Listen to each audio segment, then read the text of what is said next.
Chapter 3 లారిస్టన్ garden mystery.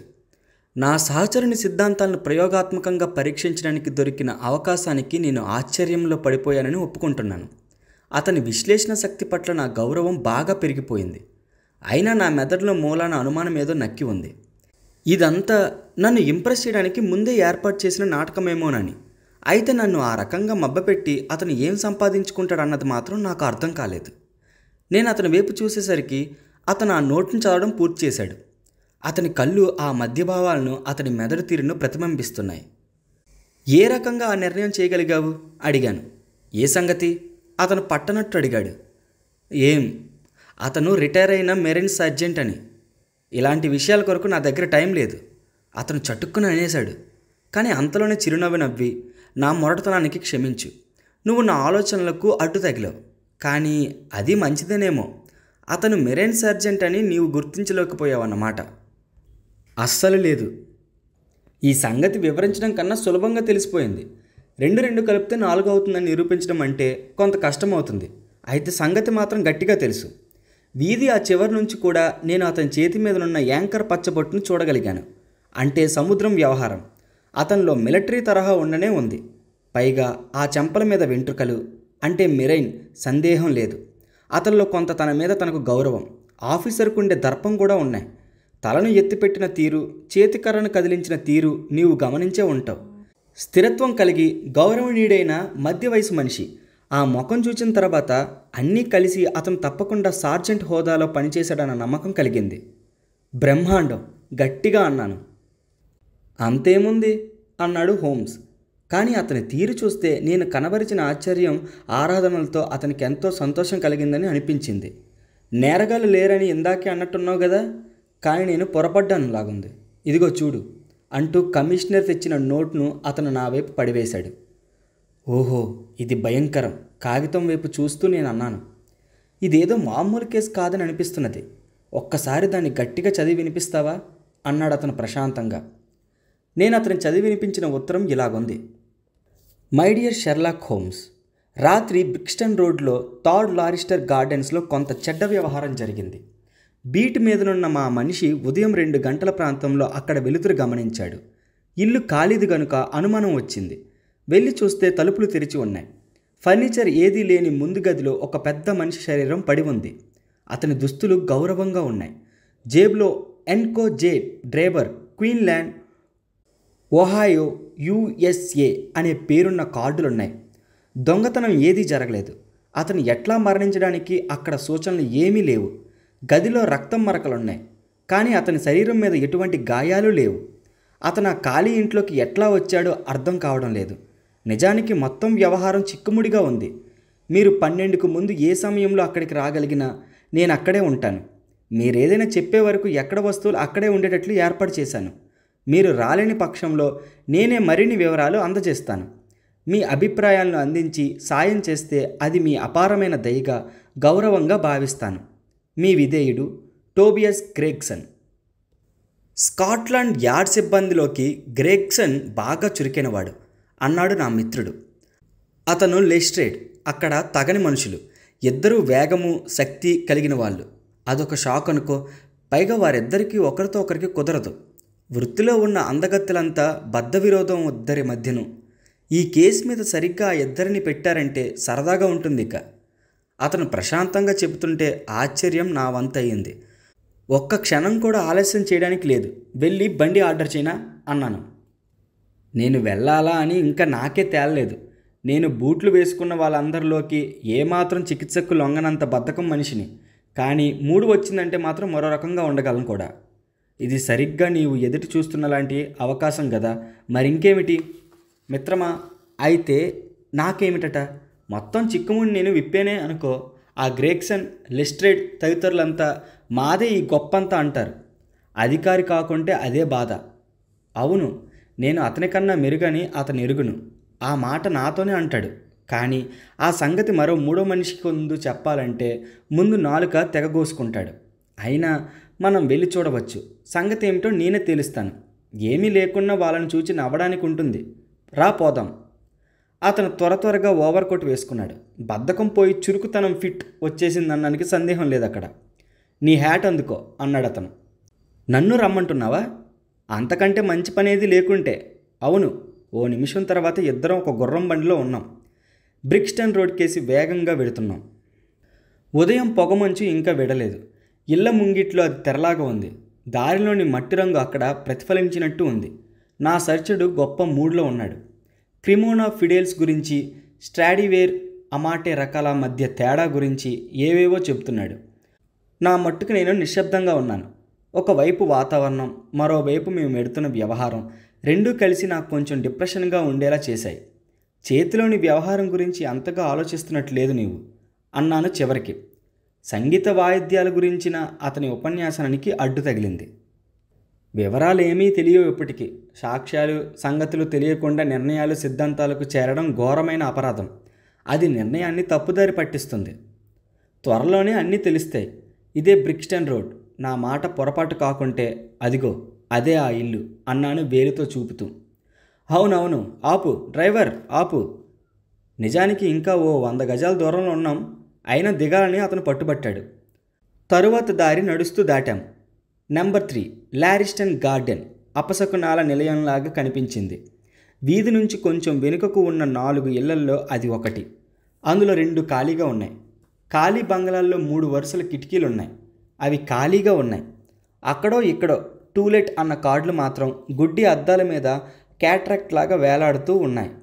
చిన్న తోట, అందులో ఏవో తుప్పల్లాంటి మొక్కలు ఇళ్లను, వీధిని వేరు చేస్తున్నాయి. మధ్యలో పసుపు రంగు గల సన్నని దారి ఉంది. రాళ్ళు, మట్టి కలిపి అది అట్లా అయిందని తెలుస్తూనే ఉంది. రాత్రంతా కురిసిన వాన కారణంగా మొత్తం ప్రదేశమంతా చిత్తచిత్తగా తయారై ఉంది. తోట చుట్టూ 3 అడుగుల ఎత్తు ఇటుక గోడ, దాని మీద కర్ర కంచె ఉన్నాయి. ఆ గోడ మీద ఒక పోలీస్ కానిస్టేబుల్ వాలి నిలబడి ఉన్నాడు. అతని చుట్టూ కొంతమంది పనిలేని వాళ్ళు పోగై మెడలు నిక్కించి లోపలి వ్యవహారం చూడటానికి కళ్ళని శ్రమ పెడుతున్నారు. షెర్లాక్ హోమ్స్ వెంటనే ఇంట్లోకి పరుగు తీస్తాడని అనుకున్నాను. ఏకంగా మిస్టర్లోకి దూకుతాడనుకున్నాను. అతను మాత్రం అటువంటి అభిప్రాయానికి చాలా దూరంగా ఉన్నాడు. ఆ పరిస్థితులలో అన్యాయం అనిపించేంత పట్టలేనితనంతో అతను పేవ్మెంట్ మీద అటు ఇటు తిరుగుతూ నేలను చూస్తున్నాడు. ఆకాశాన్ని, ముందరి ఇళ్లను, రైలింగ్లను చూస్తున్నాడు. ఆ పరిశీలన ముగించుకుని దారి వెంట కాదేమో పక్కనున్న గడ్డి మీద నడుస్తూ నేలను గమనిస్తున్నాడు. అతను 2 సార్లు ఆగడము, ఆ 2 సార్లు ఒకసారి చిరునవ్వు నవ్వడము గమనించాను. ఒకసారి సంతృప్తిగా ఏదో గొనికాడు కూడా. ఆ తడిసిన మట్టి మీద రకరకాల కాలి గుర్తులున్నాయి. కానీ పోలీసులు ఆ దారిలో వస్తున్నారు, పోతున్నారు. మరి అందులోని నేరస్తుగానిది ఏం కనిపించిందో నాకైతే అర్థం కాలేదు. కానీ అతని పరిశీలన గురించిన తీరును నేను ఈ మధ్యనే అనుభవించి ఉన్నాను కనుక నాకు కనిపించని చాలా సంగతులు అతనికి కనిపించి ఉంటాయన్న గట్టి నమ్మకం నాకుంది. తలుపు దగ్గర తెల్లని ముఖం, జనపనార లాంటి జుట్టుగల పొడుగాటి పెద్ద మనిషి మాకు ఎదురు వచ్చాడు. అతని చేతిలో ఒక నోట్బుక్ ఉంది. అతను వేగంగా వచ్చి నా మిత్రుని చేతిని పట్టి నలిపేశాడు. మీరు రావడం నిజంగా దయ, దేన్ని ఎవరు ముట్టుకోకుండా ఉంచాను అన్నాడు. నా మిత్రుడు మాత్రం దారివైపు చూపుతూ, ఒకటి తప్ప, ఓ బర్రెల గుంపు ఇటుగా పోయినా ఇంతకంటే లసలస అయ్యుండేది కాదు. అల్లా జరగనిచ్చావంటే అంతకు ముందే నీవి వ్యవహారం గురించి నిర్ణయం చేసే ఉంటావు అన్నాడు. లోపల చెయ్యవలసిన తతంగం చాలా ఉంది. మరి నా సహోద్యోగి లెస్ట్రేడ్ లోపల ఉన్నాడు. సంగతి నేను అతనికే వదిలాను అన్నాడు డిటెక్టివ్ ఏదో తప్పించుకుంటున్నట్టు. హోమ్స్ నా వైపు చూసి భావపూరితంగా కనుబొమ్మలు ఎగరవేశాడు. నీ వంటి లెస్ట్రేడ్ వంటి 2 మనుషులు ఇక్కడ పనిలో ఉన్న తర్వాత ఇక 3వ వాడికి కనుగొనడానికి ఇక్కడ ఏ మెక్కువ ఉండదులే అన్నాడు. గ్రేగ్సన్ సంతృప్తిగా 2 అరచేతులు రుద్దుకున్నాడు. చేయగలిగిందంతా మేము చేశామని అనుకుంటున్నాను. ఇది చిత్రమైన కేసు. ఇలాంటి వాటిలో తమరికి ఆసక్తి అని నాకు తెలుసు జవాబిచ్చాడు అతను. నువ్విక్కడికి క్యాబ్లో రాలేదుగా? షెర్లాక్ హోమ్స్ అడిగాడు. లేదండి. లెస్ట్రేడ్ కూడా? లేదండి. అయితే గదిలోకి వెళ్ళి చూద్దాం పద అంటూనే అతను గదికి అంగలుగా వెళ్ళసాగాడు. గ్రేగ్సన్ వెంట వెళ్ళాడు. అతన్ని చూస్తే ఆశ్చర్యపడుతున్నాడని అర్థమవుతుంది. దుమ్ము కొట్టుకున్న ఒక సన్నని నడవలోంచి పోతే కిచెన్, ఆఫీసులున్నాయి. అందులోంచి 2 తలుపులు కుడి ఎడమలకు తెరుచుకుని ఉన్నాయి. అందులో ఒకటి వారగా మూసి ఉందని తెలిసిపోతున్నది. మరో తలుపు డైనింగ్ రూమ్కు సంబంధించింది. అక్కడే ఆ మిస్టరీ జరిగింది. హోమ్స్ అందులోకి నడిచాడు. మరణం వల్ల కలిగే ప్రభావాలనే భావనలతో నేను వెంట వెళ్ళాను. అది పెద్ద నలచదరపు గది. ఫర్నిచర్ ఏదీ లేనందుకు మరింత పెద్దదిగా కనబడుతున్నది. గోడలకు నాసీ రకం పేపర్ అతికించి ఉంది. అది అక్కడక్కడ ఊడి ఉంది. కింద బూజు వచ్చింది. అక్కడక్కడ పెద్ద పెద్ద మొక్కలు ఊడిపోయి వేలాడుతున్నాయి. అడుగున పసుపు రంగు ప్లాస్టర్స్ కనబడుతున్నది. తలుపు ముందు ఎదురుగోడలో ఆర్భాటంగా ఫైర్ ప్లేస్ ఉంది. దాని మీద నకిలీ పాలరాతితో కట్టిన మాంటిల్ పీస్ ఉంది. దాని మీద ఒక చివరన ఒక ఎర్రని కొవ్వొత్తి మొక్క మిగిలి ఉంది. ఉన్న ఒక్క కిటికీ బాగా మకిలిగా ఉంది. వెలుతురు సరిగ్గా రావడం లేదు కనుక గదిలో అంతా విచిత్రమైన బూడిద రంగు వ్యాపించినట్టు ఉంది. ఇక అపార్ట్మెంట్ నిండా ఉన్న దుమ్ము ఆ భావాన్ని మరింత పెంచుతున్నది. ఈ వివరాలన్నీ నేను తర్వాత గమనించాను. ప్రస్తుతం నా దృష్టి అంతా కదలకుండా ఒంటరిగా పడి ఉన్న ఒకే ఒక్క ఆకారం మీద మాత్రమే ఉంది. నేల చెక్కల మీద కదలకుండా పడి ఉన్న శరీరం తాలూకు కళ్ళు చూపు లేకుండా రంగు వెలిసి పైకప్పు వైపు చేస్తున్నట్టు ఉన్నాయి. అది 43-44 ఏళ్ల మనిషి శరీరం. వెడల్పైన భుజాలు, మధ్య రకం కాయం, నల్లని ఉంగరాల జుట్టు, చిన్నగా పెరిగిన గడ్డం ఉన్నాయి అతనికి. అతను భారీ broadcloth frock coat, waist కోట్లతో పాటు తేలిక రంగు పంట్లాము వేసుకున్నాడు. చొక్కా కాలరు, చేతులు ఖరీదైనవిగా కనబడుతున్నాయి. చక్కగా శుభ్రపరిచిన ట్యాప్ హ్యాట్ ఒకటి అతని పక్కనే నేల మీద పెట్టి ఉంది. పిడికిళ్ళు బిగిసి ఉన్నాయి. చేతులు పారేసినట్లున్నాయి. కాళ్ళు మాత్రం పెనవేసినట్టున్నాయి. మరణం సమయంలో అతను గిలగిలలాడిన లక్షణాలు వాటితో కనబడుతున్నాయి. అతని ముఖం మీద భయం, అసహ్యం కొట్టు వచ్చినట్టు కనబడుతున్నాయి. మనిషి ముఖంలో అటువంటి పోవడి నేను ముందెన్నడూ చూచి ఎరుగను. ముఖంలోని ఆ తీరుతో బాగు, చిన్న నుదురు, చప్పిడి ముక్కు, పెద్ద దవడలు మొత్తం కలిసి మృతుని ముఖం కోతి ముఖంలాగా కనబడుతున్నది. అతనిలోని బాధ, అస్వాభావికమైన తీరు మరింత వికారంగా కనబడేలా చేశాయి. నేను రకరకాల రూపాల్లో చావును చూశాను. కానీ ఆ చీకటి నిన్న మురికి గదిలో కనిపించిన తీరు మాత్రం నాకు ఇంతకు ముందెన్నడూ ఎదురుకాలేదు. ఇదంతా లండన్ నగరం నడిబొడ్డున. సన్నని గడకర్రలాగుండే లెస్టేట్ ద్వారం పక్కన నిలబడి ఉన్నాడు. అతను మా ఇద్దరిని పలకరించాడు. ఈ కేసు సంచలనం పుట్టిస్తుంది సార్. నేను ఇలాంటిదేదీ చూచి ఉండలేదు. అలాగని నేనేమి కొత్తవాణ్ణి కాదు అన్నాడు అతను. అసలు క్లూలు లేవు అన్నాడు గ్రేగ్సన్. ఒక్కటి కూడా వత్తాసు పలికాడు లెస్ట్రేడ్. షెర్లాక్ హోమ్స్ శరీరం దగ్గరకు వెళ్ళాడు. మోకాల మీద కూర్చుని పరీక్షగా చూచాడు. చుట్టూ కనిపిస్తున్న రక్తం మరకలను చూస్తూ గాయాలు అస్సలు లేవా అని అడిగాడు. అస్సలు లేవు, ఇద్దరు డిటెక్టివ్లు ఏకకంఠంతో బదులిచ్చారు. అంటే ఈ రక్తం మరొక వ్యక్తికి సంబంధించిందని అర్థం. బహుశా అంతకుడిది అయి ఉండాలి. ఆహా, ఇది హత్యే అయినా పక్షంలోనే నాకు ఇది చూస్తుంటే 34 సంవత్సరంలో ఉట్రెక్ట్లో వాన్ జాన్సన్ మరణించేప్పటి పరిస్థితులు గుర్తుకు వస్తున్నాయి. గ్రేగ్సన్, నీకు ఆ కేసు గుర్తుందా? లేదండి. చదువు, తప్పకుండా చదవాలి. ఈ ప్రపంచంలో కొత్తదంటూ ఏదీ ఉండదు. అన్నీ ఒకప్పుడు జరిగినవే. మాట్లాడుతుండగా అతని చేతులు వేళ్ళు మాత్రం ఒడుపుగా కదులుతూ అక్కడ ఇక్కడ అంతటా తడుముతున్నాయి, ఒత్తుతున్నాయి. బొత్తాలు విప్పుతున్నాయి, పరీక్షిస్తున్నాయి. కళ్ళు మాత్రం ఇంతకుముందు చెప్పినట్టు ఏ భావము లేకుండా ఎక్కడో లోతుల్లోకి చూస్తున్నాయి. అతను పరీక్ష చాలా వేగంగా జరిగింది.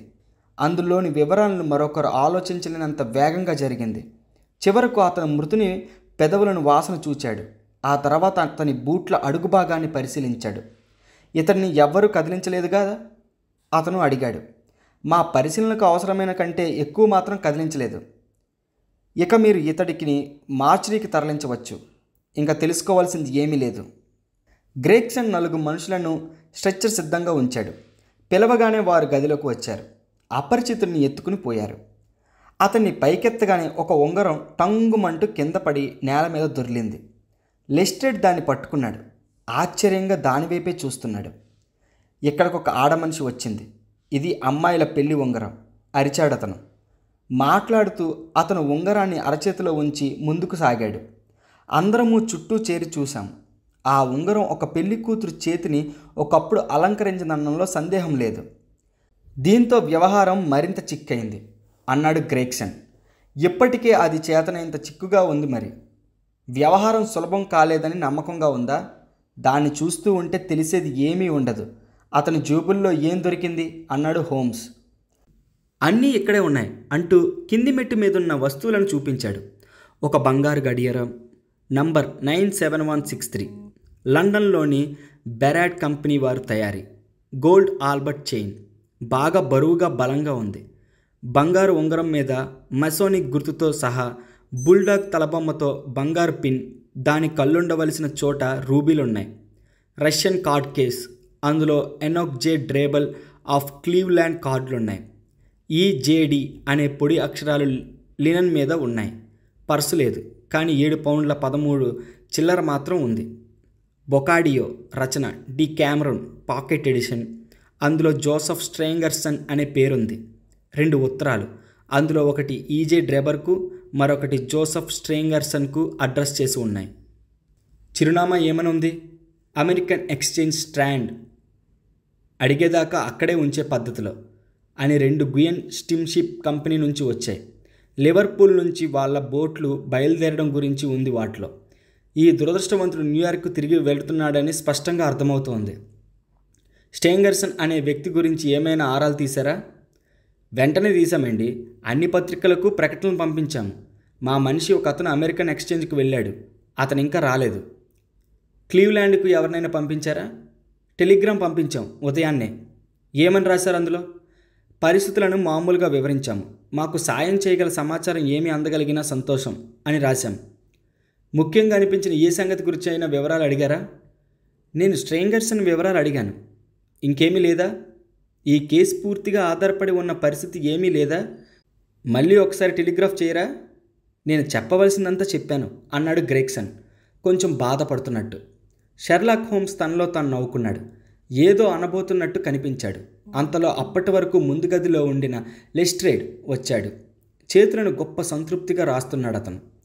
మిస్టర్ గ్రెగ్సన్, నేను ఒక గొప్ప ముఖ్యమైన సంగతిని కనుగొన్నాను. నేనే గనుక గోడలను జాగ్రత్తగా పరిశీలించి ఉండకపోతే ఆ సంగతి బయటపడేదే కాదు అన్నాడు అతను. మాట్లాడుతుంటే ఆ పొట్టి మనిషి కళ్ళు మిలమిల్లాడాయి. తన సహచరుని మీద గొప్ప విజయం ఏదో సాధించానన్న భావాన్ని అతను పట్టి ఉంచుతున్నాడని తెలిసిపోతూ ఉంది. ముందు గదిలోకి తిరిగి వెడుతూ ఇటు రండి అన్నాడు అతను. అక్కడ మృతదేహం లేదు కనుక వాతావరణం తేలికైందనిపించింది. ఇక్కడ నిలబడు అన్నాడు అతను. అగ్గిపుల్లను బూటు మీద రాచి వెలిగించి గోడ మీద వెలుగుపడేటట్టు పట్టుకున్నాడు. ఇది చూడండి అన్నాడు అతను విజయగర్వంతో. గోడకు అంటించిన కాగితం అక్కడక్కడ ఊడిందని ఇంతకు ముందే వివరించాను నేను. గదిలో ఈ మూలన పెద్ద ముక్కే ఊడిపోయింది. పసుపు రంగు ప్లాస్టరింగ్ చదరంగంగా బయటపడి ఉంది. ఆ ఖాళీ స్థలంలో రక్తపు ఎరుపులో ఇంగ్లీష్ అక్షరాలు RACHE ఒక్క మాటగా రాసి ఉన్నాయి. ఏమంటావు దాని గురించి? ఒక ప్రదర్శకుడు తన ప్రదర్శన గురించి అడిగిన పద్ధతిలో అన్నాడు ఆ డిటెక్టివ్. ఇది గదిలో అన్నింటికన్నా చీకటి మూలన ఉంది కనుక దీన్ని పట్టించుకోలేదు. ఎవరూ అక్కడ చూడాలనుకోలేదు. హంతకుడు లేక హంతకురాలు తన సొంత రక్తంతో రాసిన అక్షరాలవి. గోడ మీద నుంచి కిందకు కారిన ఆ మరకలు చూడండి. దానితో ఆత్మహత్య అన్న ఆలోచనకు తెరపడింది. అక్షరాలను ఆ మూలనే ఎందుకు రాసినట్టు చెబుతాను. మ్యాంటిల్ పీస్ మీద కొవ్వొత్తి చూచారు కదా, అది ఆ సమయంలో వెలుగుతూ ఉంది. అంటే ఆ సమయంలో ఈ గోడ అన్నింటికన్నా వెలుగులో ఉన్న ప్రదేశమని అర్థం. నువ్వు కనుగొన్నావు సరే, కానీ ఇంతకు ఏమిటి దాని అర్థం? అవమానపరుస్తున్నట్టు అడిగాడు గ్రెగ్సన్. అర్థమా? ఏముంది, రాసిన వ్యక్తి రేచల్ అనే ఆడమనిషి పేరు రాయబోతున్నట్లు అర్థం. కానీ పూర్తి చేసే లోపల ఏదో అడ్డు వచ్చింది.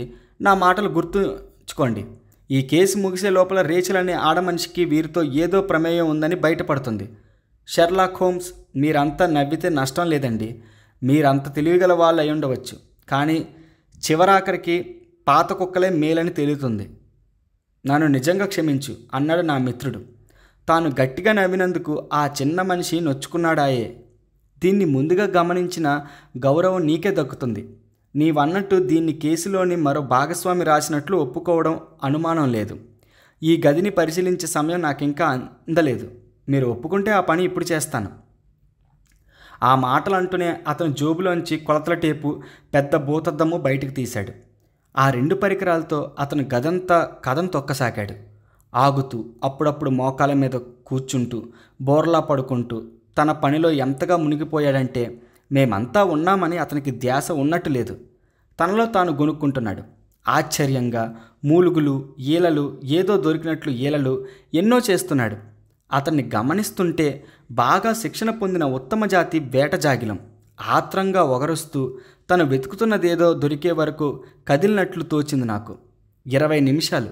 ఆ పైనే అతని పరిశోధన. కొలతలు సాగాయి. నా కళ్ళకు కనిపించిన గుర్తుల మధ్యన అతను ఖచ్చితమైన కొలతలు తీశాడు. అంతే, అర్థం కాకుండా టేపుతో గోడలను కొలిచాడు.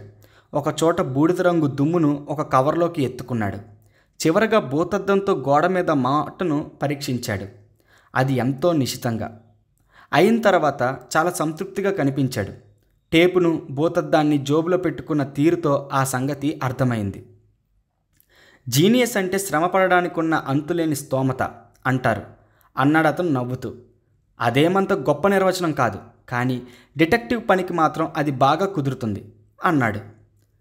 గ్రేగ్సన్, లెస్ట్రేడ్ ఇద్దరూ తమ కొత్తగా నేర్చుకుంటున్న సహచరుని విన్యాసాలను కొంత ఆసక్తితోనూ కొంత అనంగీకారంగానూ గమనించారు. షెర్లాక్ హోమ్స్ చేసిన ప్రతి చిన్న పనికి ఒక గట్టి ఉపయోగకరమైన ఫలితం ఉంటుందన్న నా భావనను వాళ్ళు అర్థం చేసుకోలేదని, వాళ్లకు ఆ నమ్మకం కలగలేదని తేలిపోయింది. మీరేమనుకుంటున్నారండి? ఇద్దరూ అడిగారు. నేను మీకు సాయం చేస్తాననుకుంటే ఈ కేసును ముగించిన ఘనతను నేను మీ నుంచి కొల్లగొట్టిన వాడిని అవుతాను. మీరిద్దరూ బాగా పనిచేస్తున్నారు. మరొకరు జోక్యం చేసుకోవడం అన్యాయమే అవుతుంది అతను చెప్పుకుపోతున్నాడు. మీ పరిశోధన ఎట్లా ముందుకు సాగుతున్నదో నాకు కానీ ఎప్పటికీ తెలియజేస్తే నా చేతనైన సాయం నేను అందిస్తాను. ఈలోగా మృతుని శరీరాన్ని ముందు చూచిన కానిస్టేబుల్ను నేను చూడాలి. అతని పేరు పతా ఇవ్వగలరా? లెస్ట్రేడ్ తన నోట్బుక్లోకి చూచాడు. అతని పేరు జాన్ రాన్స్. ప్రస్తుతం డ్యూటీలో లేడు. 46 ఏజ్. యాడ్లీపోర్ట్ కెనింగ్టన్ పార్క్ గేట్లో ఉంటాడు ప్రస్తుతం చెప్పాడు అతను. హోమ్స్ ఆ చిరునామాను రాసుకున్నాడు.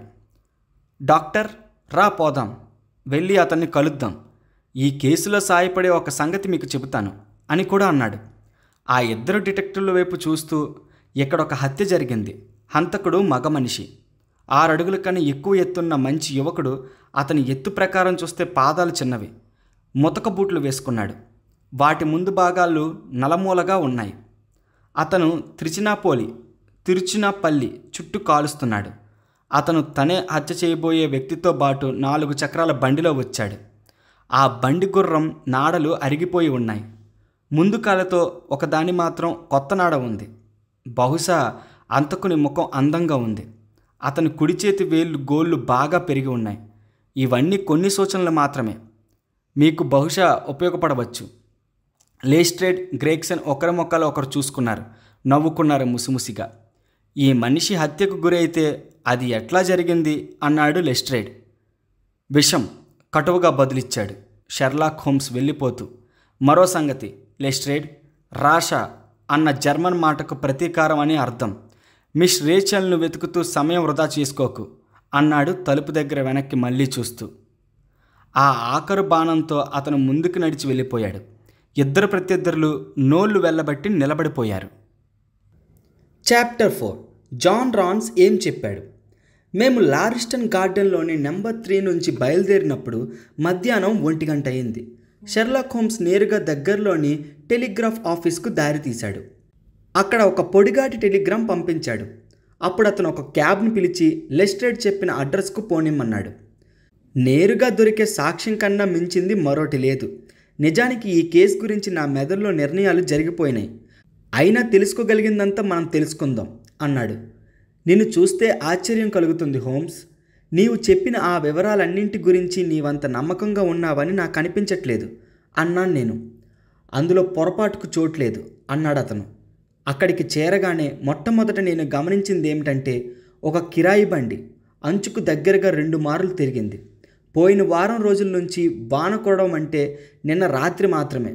అంటే అంతగా గాళ్ళు పడడానికి కారణమైన ఆ బండి నిన్న రాత్రే వచ్చిందని అర్థం. అక్కడ గుర్రం గిట్టల గుర్తులు కూడా ఉన్నాయి. అందులో ఒక దాని గుర్తులు మిగతా 3 కన్నా స్ఫుటంగా ఉన్నాయి. అంటే కొత్త నాడ అని అర్థం. బండి అక్కడికి వర్షం మొదలైన తర్వాత వచ్చింది, కానీ ఉదయం మాత్రం అక్కడ లేదు. అలాగని గ్రేగ్సన్ స్వయంగా చెప్పాడు కదా. అంటే బండి రాత్రి మాత్రం అక్కడ ఉంది.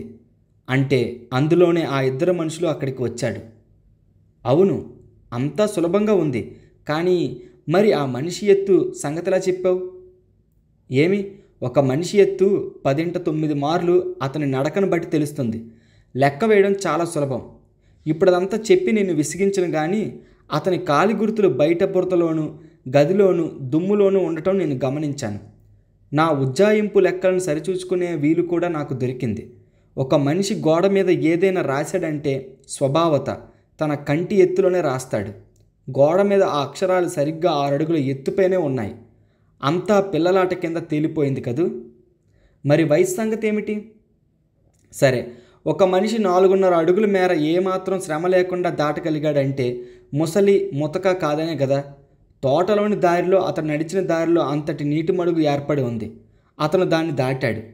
పేటెంట్ లెదర్ బూట్లు చుట్టూ తిరిగాయి. వేళ్ల దగ్గర చదరం బూట్లు దూకాయి. అందులో మిస్టరీ లేనే లేదాయే. నేను వ్యాసంలో రాసిన పరిశీలన పరిణామాల గురించిన సిద్ధాంతాలను కొన్నింటిని ఇక్కడ మామూలు బతుకులో అనువర్తింపజేస్తూ ఉంటానంతే. ఇంకా నిన్ను తికమక పెడుతున్న సంగతులు ఏమైనా ఉన్నాయా? చేతి గోళ్ళు త్రిచినాపోలి. గోడ మీద అక్షరాలను ఒక వ్యక్తి చూపుడు వేరు రక్తంలో ముంచి రాశాడు. అట్లా రాస్తుంటే ప్లాస్టర్లో గీకిన గుర్తులు నాకు భూతద్దంలో కనిపించాయి. గోళ్ళు శుభ్రంగా కత్తిరించి ఉంటే అట్లా జరగదు కదా. నేను నేల మీద పడి ఉన్న కొంత బూడిదను ఎత్తుకున్నాను. అది ముదురు రంగుగా ముక్కలుగా ఉంది. అటువంటి బూడిద తిరుచినాపల్లి చుట్టల నుంచి మాత్రమే వస్తుంది. నిజానికి నేను చుట్ట బూడిదల గురించి ప్రత్యేకంగా పరిశోధించాను. ఆ విషయం గురించి ఒక సిద్ధాంత వ్యాసం రాశాను. బూడిదను ఒక్కసారి చూస్తే పొగాకు చుట్ట ఏ బ్రాండ్ అయ్యింది ఇట్టే పట్టేయగలనని నన్ను నేనే పొగుడుకుంటాను. ఇదిగో ఇలాంటి వివరాల్లోనే నిపుణుడైన డిటెక్టివ్ లెస్ట్రేడ్ గ్రేగ్సన్ వంటి వాళ్ళు మధ్య తేడా తెలుస్తుంది. ముఖం గురించి ఎలా చెప్పావు నేను అడిగాను. ఏదో చెప్పేశాను. అయినా నా మాట నిజమైన నమ్మకం నాకుంది. వ్యవహారం ఇట్లుండగా నీవు అంతకన్నా దాని గురించి అడగకుంటే మేలు. నేను చేతిలో నుదురు రాసుకున్నాను. నా తల తిరిగిపోతున్నది. ఎంతగా ఆలోచిస్తే వ్యవహారం అంత చిక్కుపడుతున్నది. ఆ ఇద్దరు మనుషులు అసలు ఇద్దరు అంటూ ఉంటే గంటే ఆ ఇంట్లోకి ఎట్లా వచ్చారు? వాళ్ళని తెచ్చిన బండి మనిషి ఏమయ్యాడు?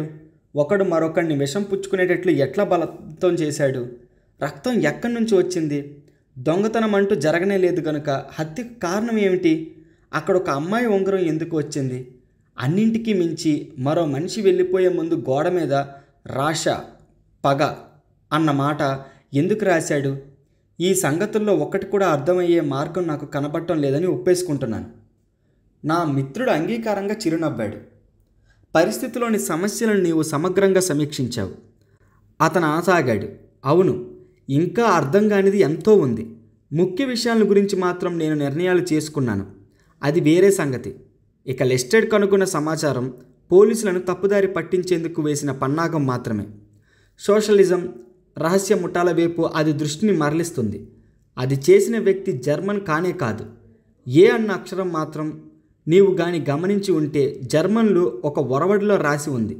ఇక నిజంగా జర్మన్ అయితే అక్షరాలను లాటిన్ పద్ధతిలో రాస్తాడు కనుక ఈ అక్షరాలు జర్మన్ వ్యక్తి రాయలేదని సులభంగా చెప్పవచ్చు.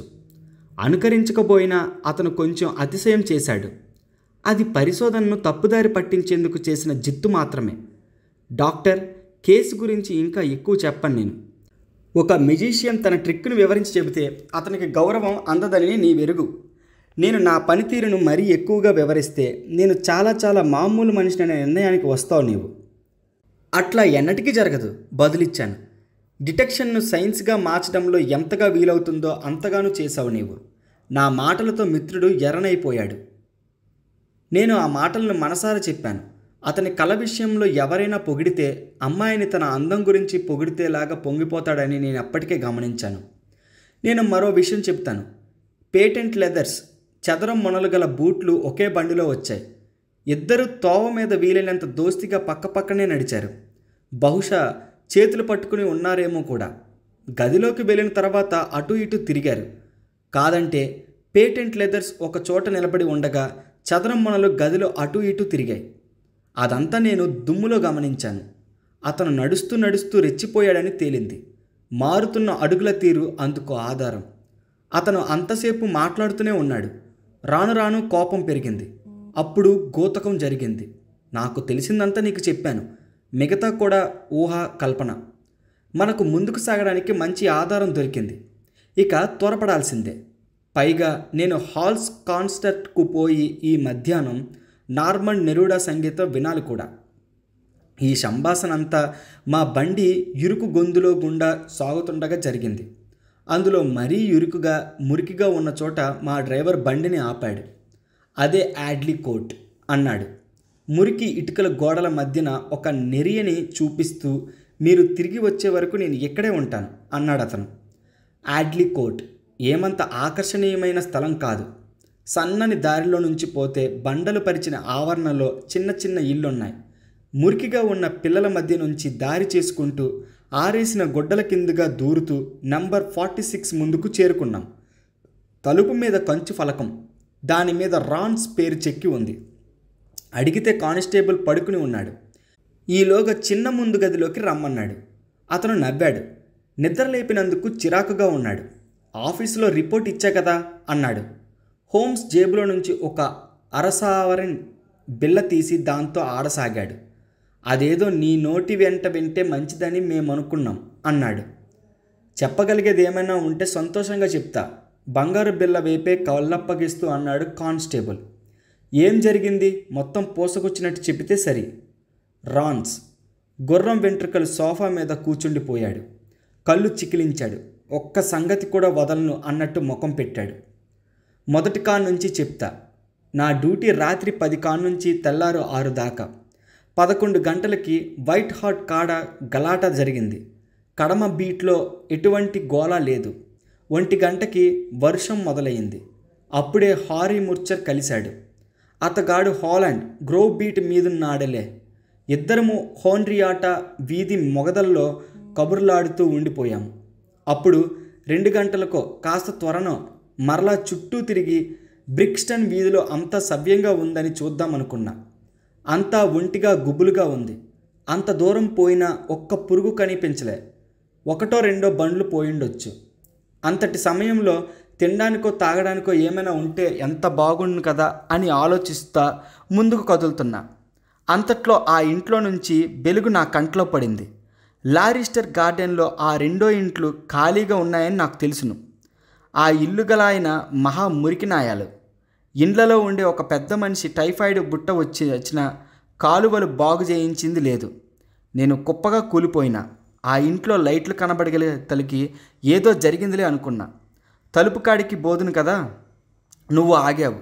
తిరిగి గోల్డెన్ గేట్ దాకా వచ్చేసావు. ఎందుకలా చేశావు? నా సహచరుడు అడ్డు తగులుతూ అడిగాడు. రాన్స్ తుల్లిపడ్డాడు. ఆశ్చర్యంగా కళ్ళు అప్పగించి షెర్లాక్ హోమ్స్ వైపు చూడసాగాడు. అమ్మో, నిజంగా సార్? నీకా సంగతి ఎట్లా తెలిసిందో దేవుడికే తెలియాలా? నేను తలుపు కాడికి పోతినా అంతా బిక్కు బిక్కుమంటున్నది. తోడుగా ఎవరైనా ఉంటే ఎంత బాగుండో అనిపించింది. అయినా సావు కంటే భయమేటన్నది కానీ అదిగో ఆ టైఫాయిడ్ వచ్చి పోయిన ఆయన ఉన్నాడే, ఆయనే వచ్చి కాలువలు చూస్తున్నాడేమో అనుకున్నా. దాంతో భయం పుట్టింది. గేటు కాడికి తిరిగి వచ్చిన. ముర్చర్ దీపం కానీ కనబడుతుందేమోనని చూచా. అతడు లేడు, దీపము జాడలేదు. వీధిలో ఎవరూ లేరంటావు. ఒక్క జీవాత్మ కూడా సార్. కుక్క కూడా లేదంటే నమ్మండి. నన్ను నేనే కూడగట్టుకుని వెళ్ళిపోయి తలుపు తోసా. లోపలంతా ప్రశాంతంగా ఉంది. దీపం వెలుగుతున్నదే. ఆ గదిలోకి వెళ్ళా. మ్యాంటిల్ పీస్ మీద దీపం రెపరెపలాడుతోంది. ఎర్రని కొవ్వొత్తి. ఆ వెలుగులో చూస్తే, అవును, నీవు చూచిందంతా నేను ఎరుగుదును. నువ్వు గదిలో చాలా చుట్లు తిరిగావు. శవం పక్కన మోకాల మీద వంగి చూశావు. అక్కడి నుంచి నడిచి వంటింటి తలుపు తోసావు. అప్పుడు జాన్ రాన్స్ ఎగిరి గంతేసినట్లు నిల్చున్నాడు. కళ్ళల్లో అనుమానం, ముఖంలో భయము ఉన్నాయి. ఇదంతా ఎక్కడ నక్కి చూశారు సార్? అరిచాడు అతను. నీకు తెలియవలసిన దానికంటే ఎక్కువే తెలుసుకుందిలే అన్నాడు.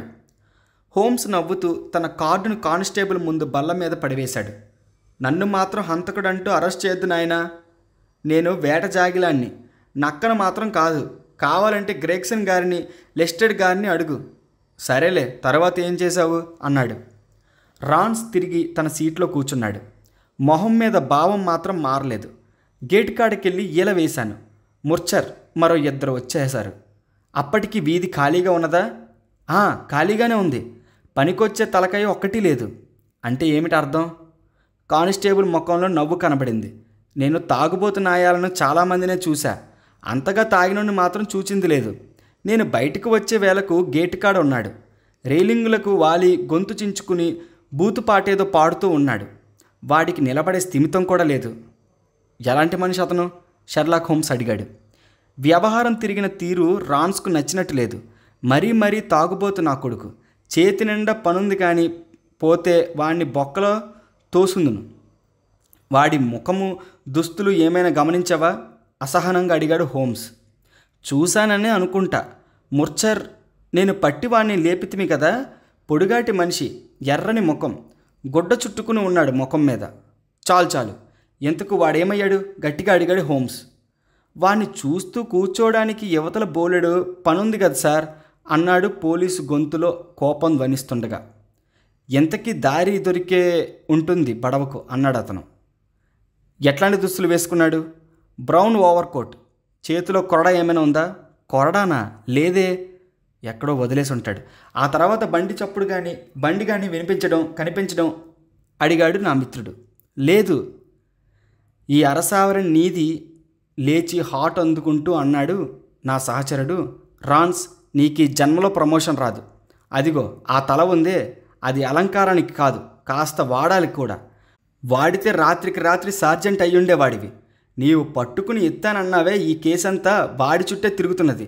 వాడి కొరికే వెదుకులాడంతా. ఇప్పుడు అనుకుని లాభం లేదు. జరిగిందేదో జరిగింది.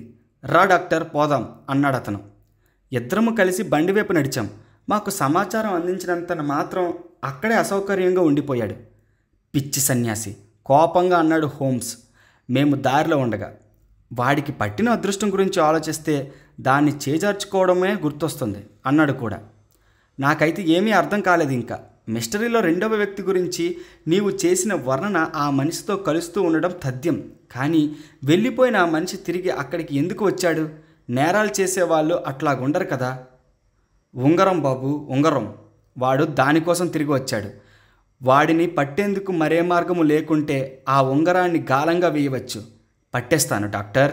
కావాలంటే ఈ విషయం మీద నీతో పందెం. అయితే దీనికి అంతటికీ ముందు నీకు థ్యాంక్స్ చెప్పుకోవాలి. నీవు లేకుంటే నేను ఈ వ్యవహారంలోకి వెళ్ళేవాడినే కాదు. ఒక చక్కని స్టడీ అవకాశాన్ని పోగొట్టుకుని ఉండేవాడిని. ఏ స్టడీ ఇన్ స్కార్లెట్. ఏం కళాత్మకమైన భాష వాడవచ్చు కదా. ఈ రంగు వెలిసిన బతుకుల్లో హత్య అనే ఎర్రని దారం అంతర్లీనంగా ఉంది. దాన్ని వెలికి తీయడమే మన పని. అంగుళం బయట పెట్టడమే మన ధర్మం. ఇక ఇప్పుడు భోజనం, ఆ తర్వాత నార్మన్ నెరూడా ఆవిడ వాద్యం, సంగీతం భలేగా ఉంటాయి. చాపిన్ రచన వాయిస్తుంది. ఆమె ఏమిటది? ట్రాలా లిలా లిలా రే. బండిలో వెనక్కు జారగలబడి ఆ అమెచ్యూర్ జాగిలం పక్షిలాగా పాడుతున్నాడు. నేనేమో మనిషి మెదడు శక్తిని గురించి ఆలోచిస్తున్నాను. ఇంతటితోటి పార్ట్ 2 పూర్తయింది. మళ్ళీ వచ్చే పార్ట్ 3 వీడియోతోటి కలుసుకుందాం.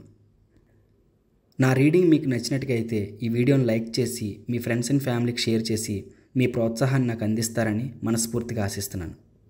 మళ్ళీ కలుద్దాం. అంతవరకు సెలవు.